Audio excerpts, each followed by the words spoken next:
Hello, world, and welcome back to the Simple Sports Podcast. It is I, the lovely voice of Capo. Please pop those AirPods or those Pixel Buds in, those Raycons. Take a seat. Let's talk about some NFL Week 4 picks. First of all, Thursday night. I'm not going to talk about it a whole lot. Broncos versus the Jets. It was an entertaining game. It wasn't a very good game. It wasn't a pretty game by any stretch. Entertaining nonetheless. Rippon almost gave the Jets the game, and yet the Jets still found a way to fumble the bag.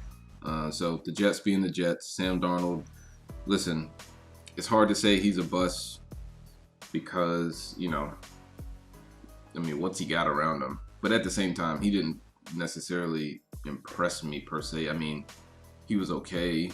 He made some plays, a nice run. I give you that.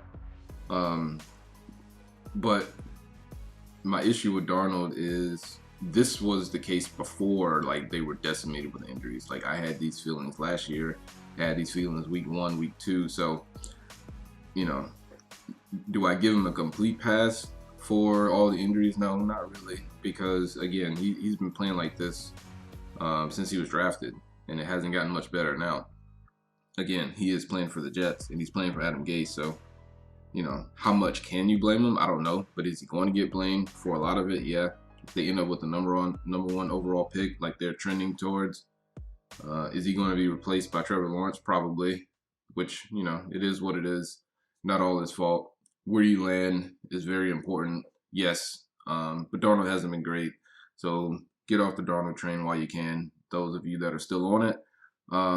As for the Broncos, listen, I thought they were going to be really good this year. They got obliterated with injuries. Starting quarterbacks down, best receivers down. They lost Jarrell Casey during the game against the Jets. A whole bunch of stuff. So not a whole lot to discuss there. What I do want to talk about, though, are my week 4 picks. And so we're going to get right into it. All right, up first, Bears plus 2.5 at home versus the Colts. Did you know that the Bears told Patrick Mahomes that he was their top choice? Now, it could have been a smokescreen, which evidently it was, because they took the safe pick, as they said, Ryan Pace, with Mitchell Trubisky. Turns out it was probably the worst pick of the draft. It was definitely a fail on their part. And you saw Mahomes count to 10. Listen, the Bears swung and they missed big time. I'm not a believer in the Colts. Not a believer in Phillip Rivers, mostly. The Colts defense has been outstanding. Probably second, at the very least, a top 3, top 5 defense behind the Steelers and a few others. I think they're number 2 right behind the Steelers right now. But is that going to be enough with Phillip Rivers on the other side? I really don't think so. Foles can't lose his first game at home after replacing Mitchell Trubisky. They just can't. It's only been 3 weeks, and they've already replaced the starter. They can't have made a mistake this early in the season because you just can't go back to Mitchell Trubisky at this point. You've shattered his confidence. You could see it on the sidelines. He was sitting there moping with his helmet on, just sulking on the sidelines. You can't go back to him, so you better hope that you make the right decision with Nick Foles. I think for this week, it'll pay off just because they're playing the Colts, and I don't think the Colts are that good.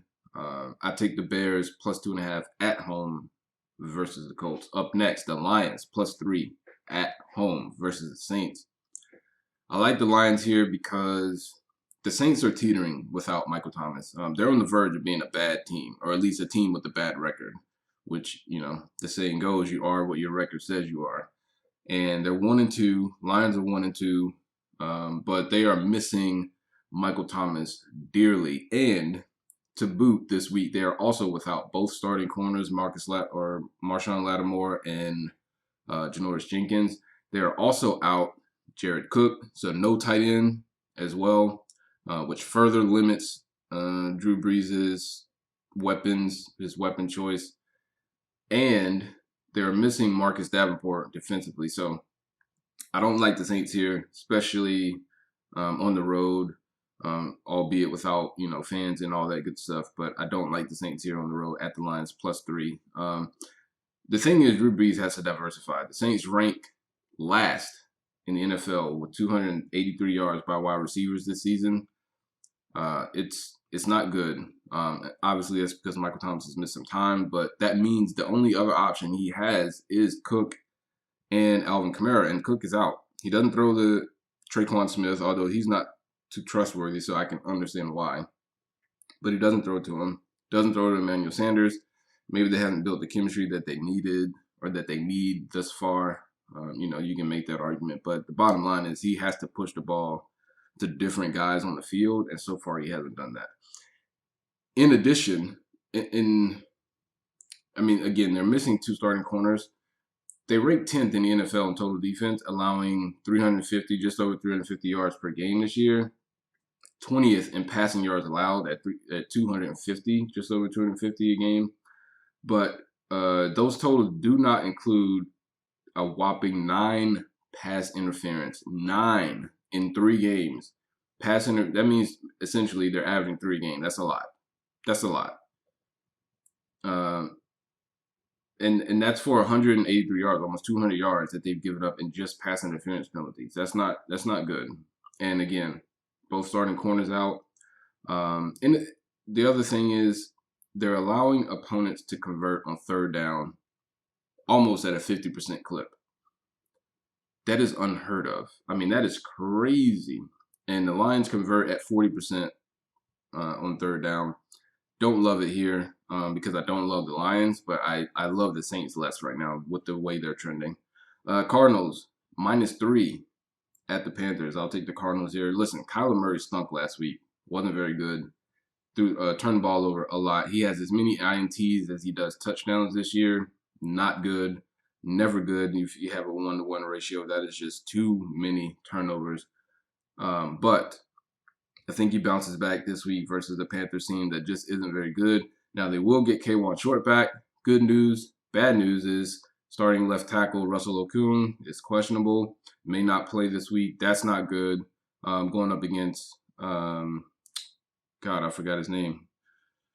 Oh, my God. What's his name? His name escapes me right now. The defensive end. Why can't I think of his name? Anyway, left tackle is questionable. Cameron Jordan, that's what I was thinking of. Left tackle questionable, Russell Okung.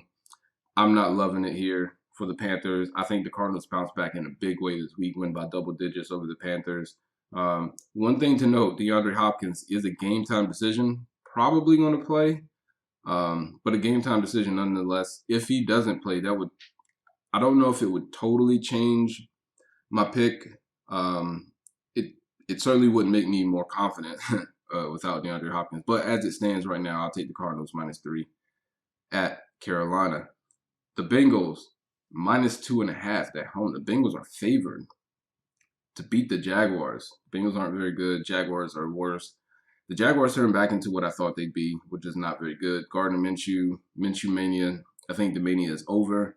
The Jaguars are doing what I think everyone thought they would do, which is put forth an effort. They're not tanking, at least the players aren't tanking, but the organization is tanking because they have Gardner Minshew at quarterback. Listen, he's played okay.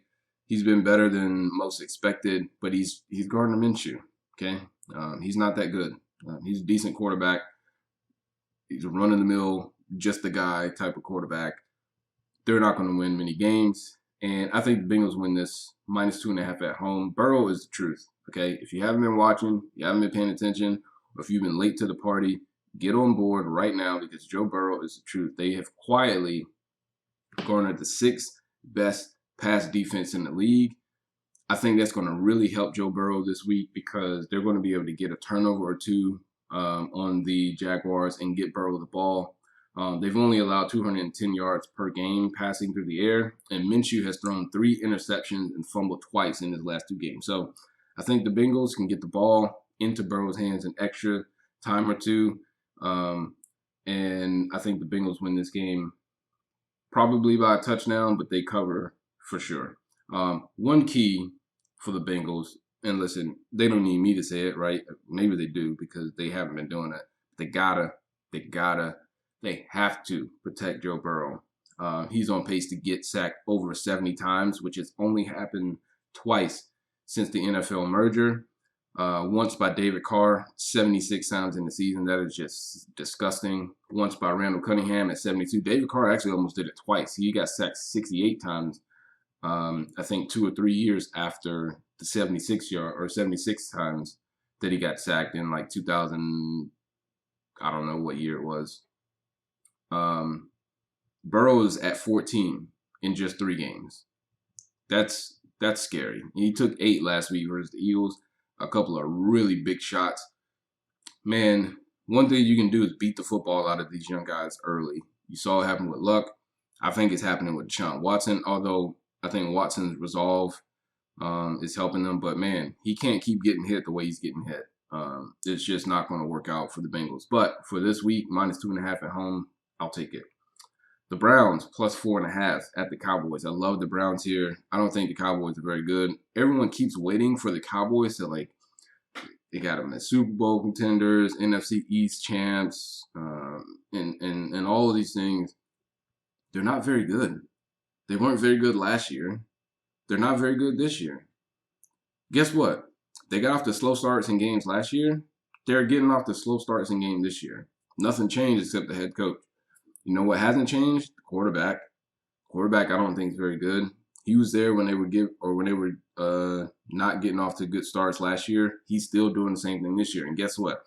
At the end of the games, he's piling up those stats and piling up those stats. And everyone's like, well, Dak, he threw for 400 yards. He threw for 4 touchdowns in a losing effort in a big way. They should be 0-3. They escaped with a miracle thanks to the Atlanta Falcons. Cowboys are not very good. The Browns are better. Are they good? Are they a great team? No. They're better than the Cowboys. Much better than the Cowboys. And the key to the Browns winning this game is going to be, can they get a lead early? Because what they can't do is get into a back and forth with the Cowboys.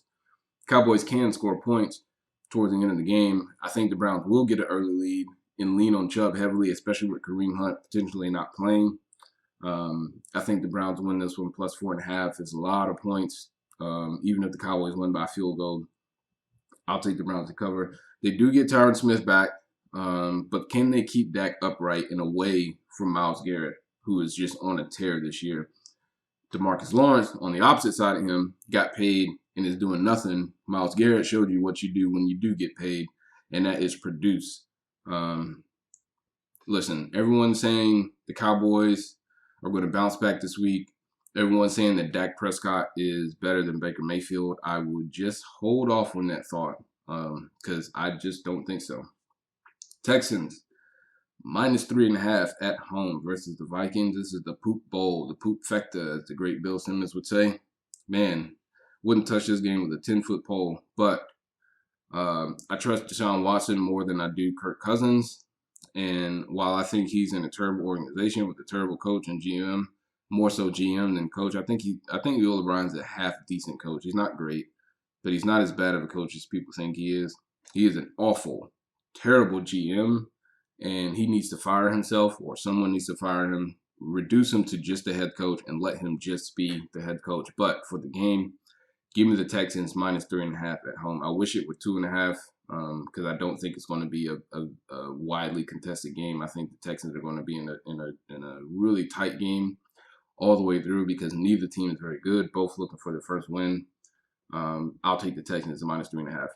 The Seahawks, -5.5 at the Dolphins. I don't love it. I really don't love it. It's a cross-country trip to Miami. We've seen what that does to some teams. I'm really not a fan of this, but what I do love is Russell Wilson, who became the 5th quarterback in NFL history to throw for 5 or more touchdown passes in consecutive games. 5th in NFL history. Let me say that again. To throw for 5 or more touchdown passes in consecutive games. He's the first quarterback with 4 or more touchdown passes in each of his first 3 games of a season and leads the NFL with 14 touchdown passes. Those are the most recorded by a quarterback in the first 3 games of a season in NFL history. I think the Seahawks continue their winning streak. They continue their dominance with Russell Wilson. 5.5 points at the Dolphins is still, I think, a lot because I think the Dolphins are a little bit better than most expected, even with Ryan Fitzpatrick at quarterback. But I think the Seahawks get a late touchdown and maybe a late field goal, go up by 10, and cover the 5.5 points. Bucks -7 at home versus the Chargers. Herbert debut versus game 2, not very good. 0-2 in both. He threw for 300 yards in both. Also turned it over in both. I don't like the Bucks or the Chargers here, with the Bucks rounding into shape. They've gotten more time under the hands. They got some confidence, even in some not so great performances. They weren't exactly lighting the world on fire, even in their 2 wins, but they're getting better. They're building chemistry. We saw Gronk come back. Pay attention to that, okay? Everyone was so upset because he didn't look like Gronk in the first 2 or 3 weeks. And listen, I can't argue or can't lie and pretend that I thought he looked great, because he didn't. But I think part of that is because he did miss football for a year and there was no offseason. So I think the shock value, the reacclimation to playing live NFL football, I think just took him a minute. He still doesn't look great, but he's still Gronk, and he can be productive, especially in the red zone. He can still come up with a big catch or 2 for Brady and the Bucks.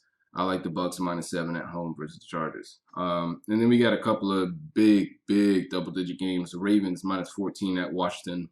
I never loved double-digit favorites, but Washington isn't very good. No Chase Young this week. I think the Ravens are pissed off after the game last week versus the Chiefs, and they're going to come out and demolish Washington. Same thing for the Rams, -13 at home versus the Giants. Tough loss last week after they came back to take the lead against the Bills, only to give it up once again and end up losing the game. I think they are also pissed.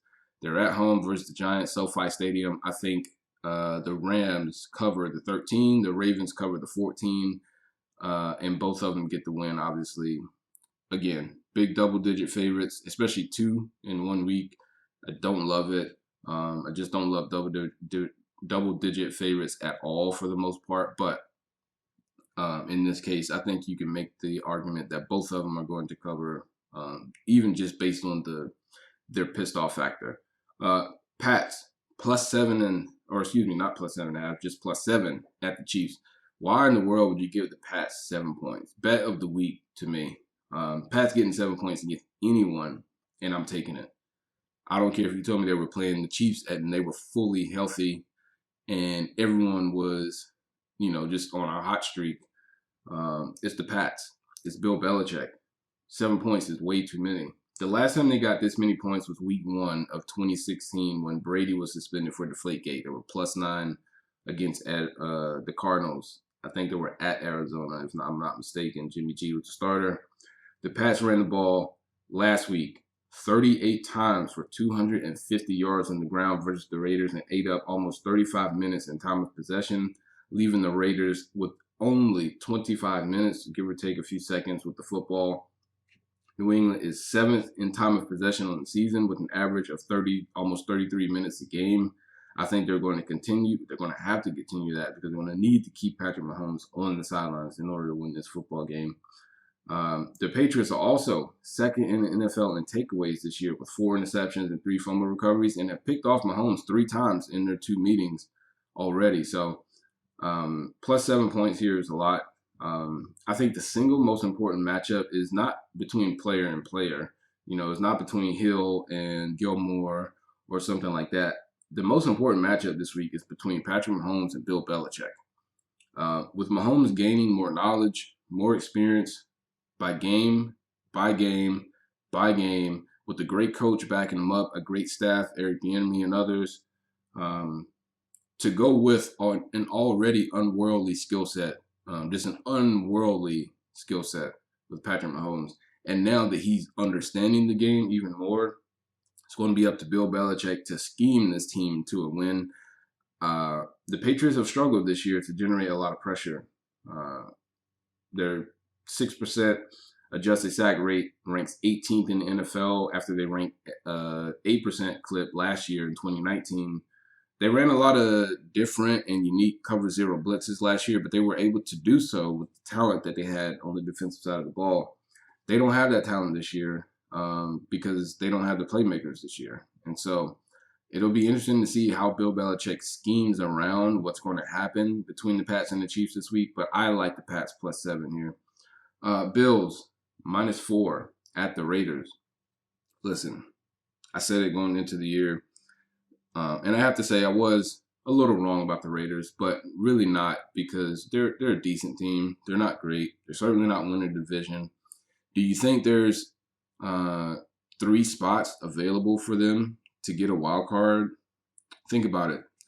You look at the division winners. You got probably the Chiefs, or definitely the Chiefs. Probably either the Bills or the Patriots, and whichever one doesn't win it is going to make a wild card. So you only got 2 spots left.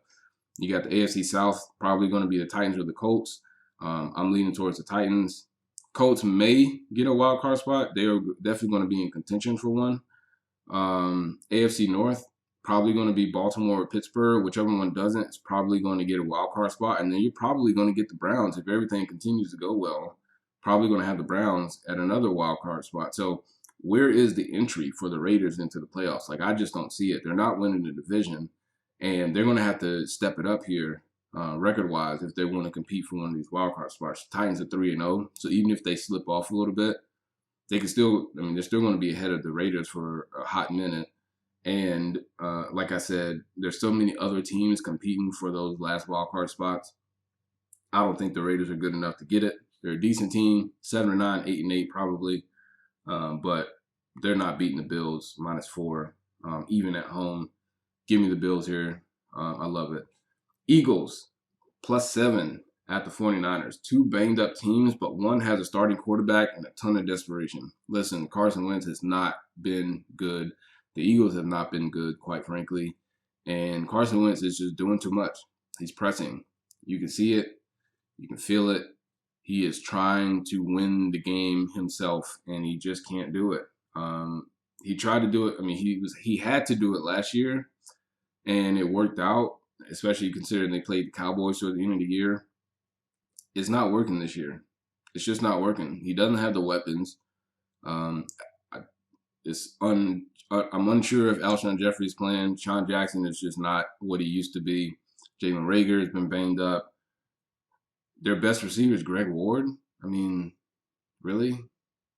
So, but 7 points at the 49ers going up against Nick Mullins. No Bosa, no Sherman, no a lot of stuff.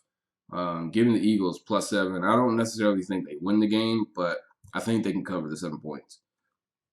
And finally, the Atlanta Falcons +7 at the Packers. I almost went with the Packers here just because I obviously don't like the Falcons. I don't believe in them whatsoever.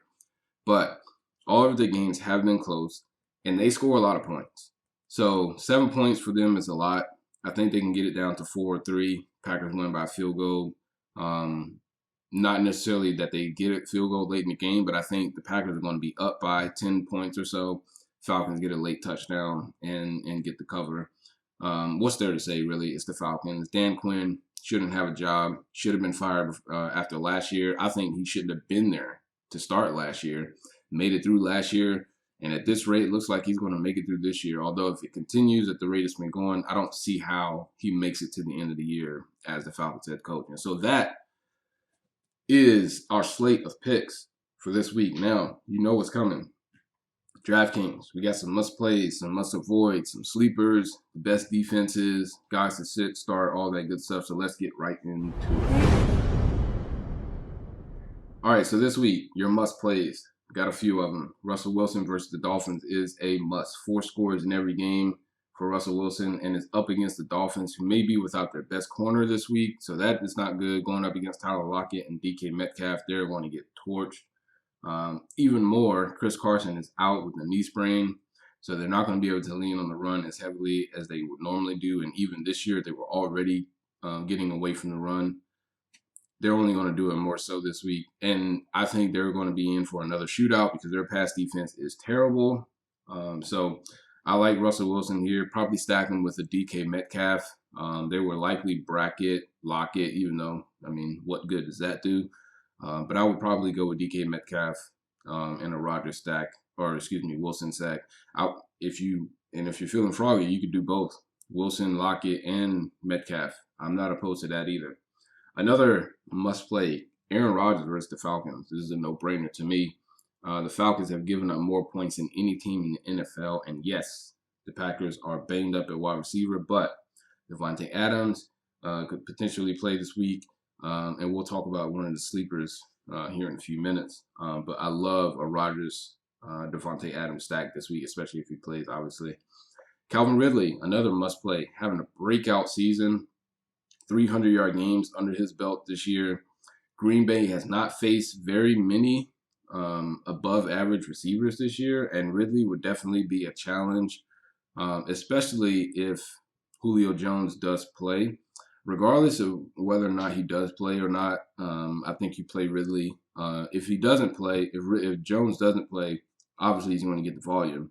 If he does play, he's not going to have to be shadowed by Jair Alexander of the Packers. And so I love Ridley, Matt Ryan here. You know, it is what it is with Matt Ryan and how I feel about that. Another must play, Ryan Fitzpatrick and Devontae Parker stack. Ryan Fitzpatrick is only 5,400. Devontae Parker is 57. I would even throw in Preston Williams, maybe even over Devontae Parker. Since the start of 2018, in games that Fitzpatrick has started, he has 25 DraftKings points 10 times compared to just 4 times below 14. That's pretty good, considering who and what he is. The Seahawks have given up the second most DraftKings points to opposing quarterbacks. It's better only than the Falcons, who, again, are terrible, allowing 6.7 DraftKings points more than the third worst team. It's been terrible for them facing even halfway decent wide receivers. They have scored a combined 237, almost 238 points through 3 games against receivers. That's by far the most in the league. The second worst team has yielded almost 158 points. So calling this a favorable matchup is an understatement, to say the least. I love Fitzpatrick, Preston Williams, Devontae Parker this week. Maybe even Gesicki. Myles Gaskin is also another really good play here. Must avoid.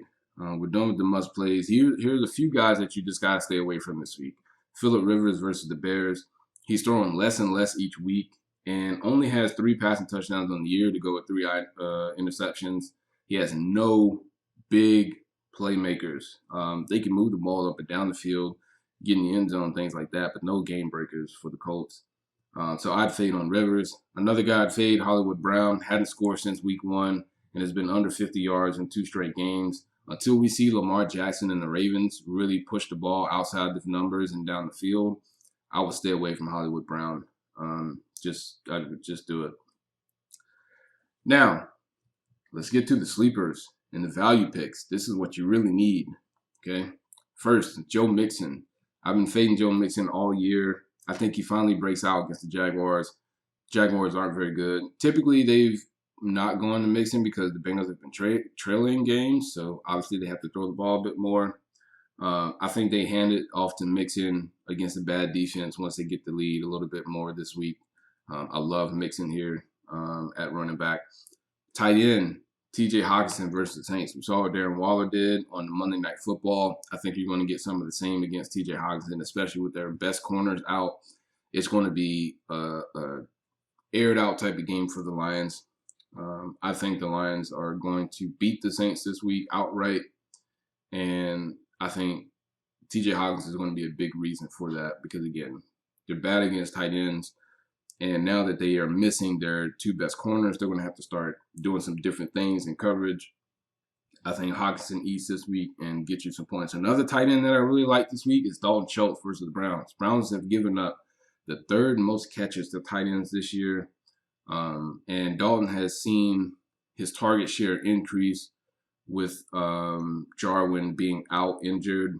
I love Dalton Schultz this week. He's a cheap tight end. He's not going to, he's not going to get you 25, 30 points like a Kelsey or a Kittle could potentially do. But I think he can get you 15, maybe 20 if he has a really, really good day. So Dalton Schultz versus the Browns. Staying in that same game, I love Baker Mayfield versus the Cowboys. And yes, the Browns will plan to keep Baker around 30 attempts or less if they can. But that means if they can, they're probably controlling the ball. Baker's not turning it over, so you're not losing points. Probably not going to get you 40 points, but can he get you to 20 to 25 with a big play to Odell, maybe a late touchdown to Hooper or a screen pass to Chubb, sure, you can do that. Here's the other thing, though. If it does turn into a shootout and neither defense can stop each other, Cowboys defense is hot garbage, okay? And if the Browns need to turn it loose, they'll be able to do so against a defense that, which Baker has enough weapons to get you to 20 plus, like I said, with the potential to have a 30 plus performance, depending on how the game flow dictates. They should handle this.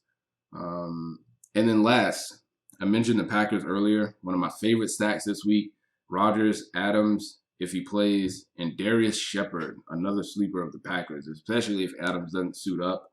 I really like Shepard this week versus the Falcons. Rodgers said some glowing things about him. We saw what he did during practice this week, last week in the game. I really like that stack: Rodgers, Adams, and Shepard if they both play. But Rodgers and Shepard for sure. No Allen Lazard. And Valdez-Scantling is, I think he's the black sheep of the wide receiver core for the Packers. Now, defense-wise, there's only two defenses I really like this week. One that played on Thursday night. I streamed the Broncos. Didn't totally work out, although a lot of that had to do with Ripien just making some stupid plays and giving the Jets really, really short fields with those picks. He threw, I believe, 3 interceptions. One he tried to throw out of bounds, and it was just a bad throw. And then, well, they were all 3 bad throws. But the second 2, he just threw right to the guy. Almost threw 2 pick sixes. He threw 1, and he gave the Jets short field. If that didn't happen, we would have had a really nice week with the Broncos defense. But they don't play this Sunday. So I got the Rams going up against the Giants. I love that defense. Both of these are going to be, the Rams are going to be fairly expensive.